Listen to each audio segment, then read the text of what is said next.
What's up guys? So I got invited to Kasra Dash's mastermind here in Chiang Mai. Here's a photo of him if you've never heard that name before. Great SEO, he's got a YouTube channel. There's also a link in the description to these events that he organizes. They're always super high quality. Now, masterminds are cool because a lot of really high level people kind of come together and they talk about their business and they try and help you with yours and all of that. But what I was interested in is I wanted to know how much money some of these top guys are making and what type of things they did to kind of get to that level. So that's what this video is. Not everyone gave exact numbers. Not everyone was comfortable with sharing absolutely everything, but there are some interesting answers and it's cool to see how much money people are making in this space. Hope you guys enjoy the video. There's a lot more Chiang Mai SEO videos coming in the next few weeks. So hope you guys enjoy the video. All right guys, look who I found. We got Koray in the house. So question of the video is, what's the most amount of money you've made in a year, in a month, whatever type of number you want to share? I can. So people already know that actually I was in the casino around 2016 and 2017 as a PBM manager. And the biggest number was actually for the currency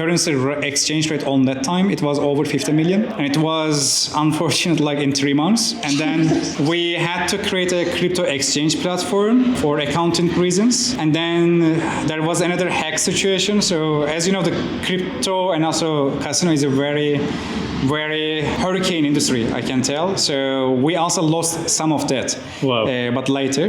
But we keep actually earning from there. And then the crypto became the main business because there was so much money. And we were opening fake accounts, like they own the money to hide it. So since it is not traceable. And then eventually the crypto website became original site and we switched the industry after the hacking situation. Wow. And we continued from there. So then the first day of the August, the 1 August 2018 happened and we lost all the PBN. We tried to crack the code again, like we tried to understand the algorithm again and we couldn't. We spent like tens of millions for that. That's why I started to read patterns, to be honest. So it started there? Yeah. Wow. It was a kind of trauma and then you start to read.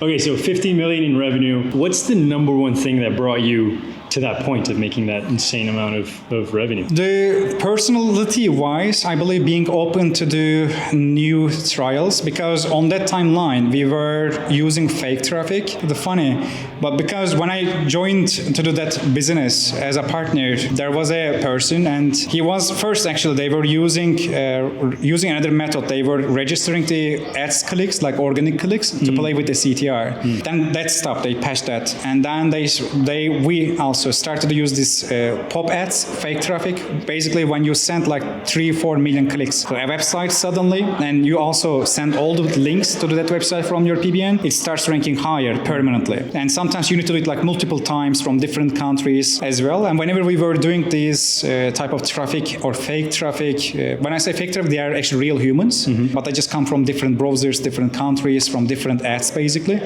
And we were using this methodology, and again, it stopped working from that moment, based on medic update. Another one was creating fake queries, like let's say you want to rank for best online casino, so you search for it, then you search for your brand name, then you search for it again, then you click yourself, and we were running like 50 different type of laptops by connecting to different servers and with macros. And we realized that it is not that efficient, and we agreed with another company, I can tell the name, that time Maxinet. It's actually low seed, it still continues. It was basically like the deceiver. Imagine that it looks like a deceiver, but it's not.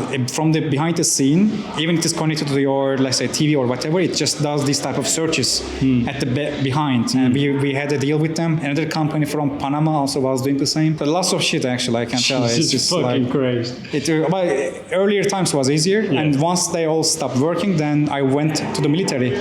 Then I came from military back and started with a clean way, and now today we are here. If the medic update wouldn't happen, probably I wouldn't give my name to any paper at all as well. Yeah. All right, man. Well, appreciate it. Thanks so much. Thanks so much. The highest is multiple 7 figures within a single month. Incredible.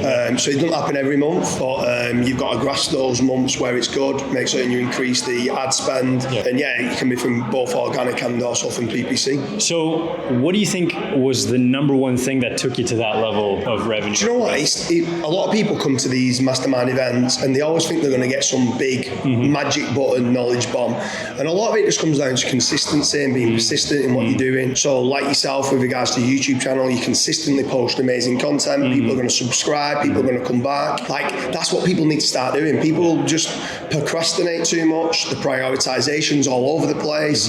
They're a perfectionist. The best thing to do is get started. Like, yeah, but what? Just get started. And then bit by bit, you can keep improving upon it. And it's those 1% little compounding effect gains that you can do that long term within a year gives you exponential growth. And if you had to start again today, would you have taken the same path? Would you do something different in this age of SEO? Do you know what? If I've still got the knowledge and everything else, I definitely wouldn't take the same path because I would have learned by my mistakes.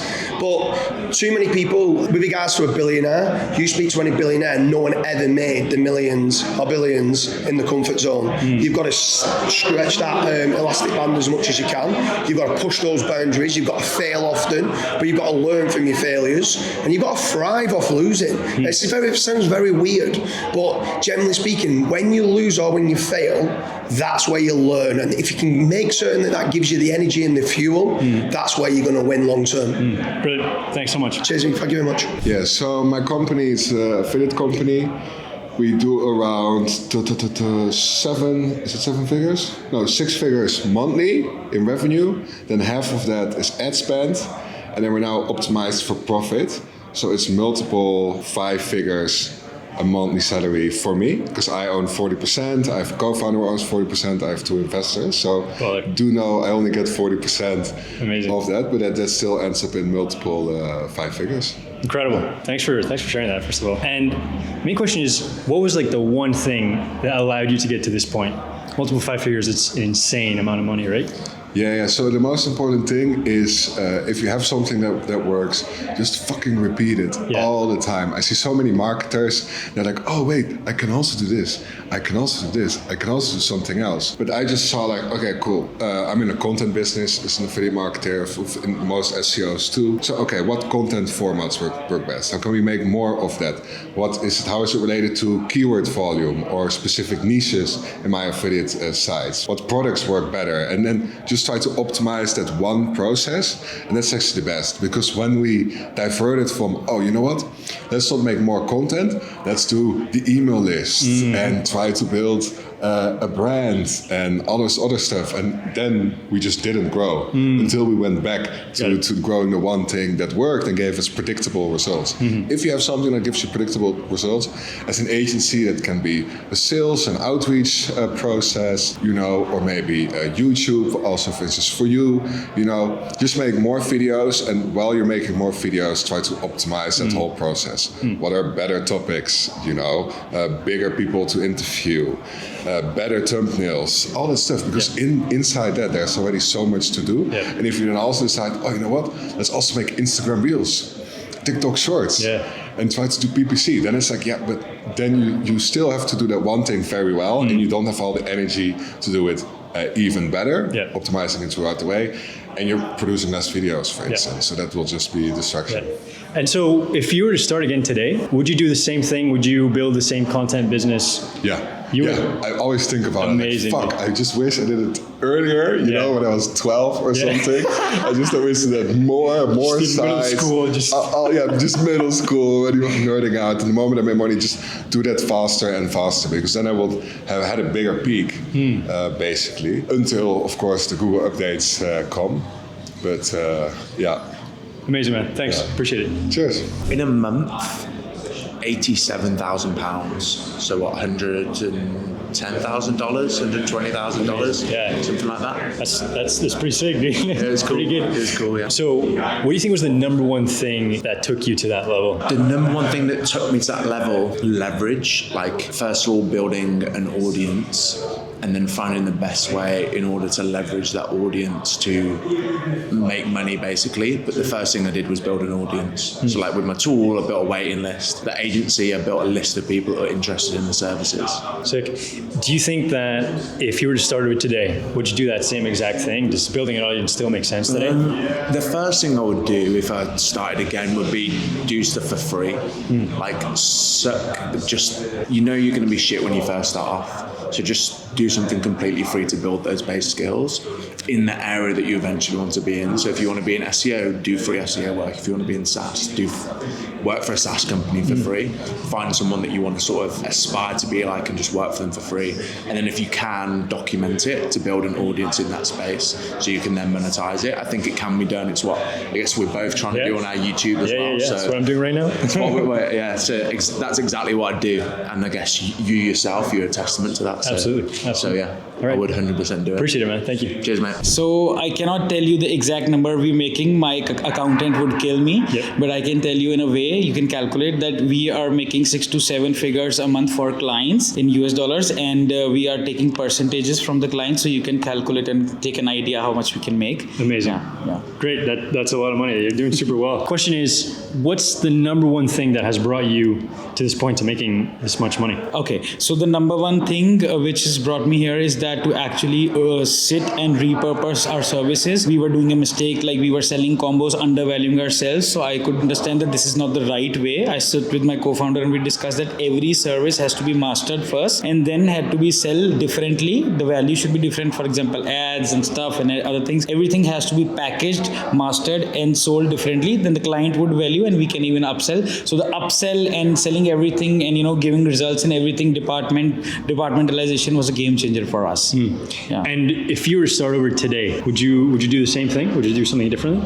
Yeah, actually no. If I tell you, it took me 10 years to reach here, but if I would start again, I would do this in 2 years. The biggest hurdles was actually figuring out things. I wasn't, we were not in that kind of guidance that which we could do it, we could do it on scale. So I think it will take 2 years. What I've done in 10 years, the hurdles, there were a lot of hurdles which we can now overcome, and a few of them would be maybe fixing the SOPs, making the operations, mastering the services, and then packaging, and a lot of mistakes which you learn from the journey. But I would say yes, 2 years would be now enough. All right, man. Yeah. Appreciate it. Thank you. So throughout all of my businesses that I'm involved in, it would be 7 figures plus. There's a few additional things that it was probably close to 8, but I'm not including certain assets. And then from that, just so everybody knows, it's not like money in my pocket. Like a lot of the money, of course, gets reinvested. Yeah, just revenue. So yeah, it's a lot of growth at the minute. And so, what has been, if you could say one thing, what's like the main thing that you focused on that has grown those businesses for you? I would probably say, and I'm not saying this because we're a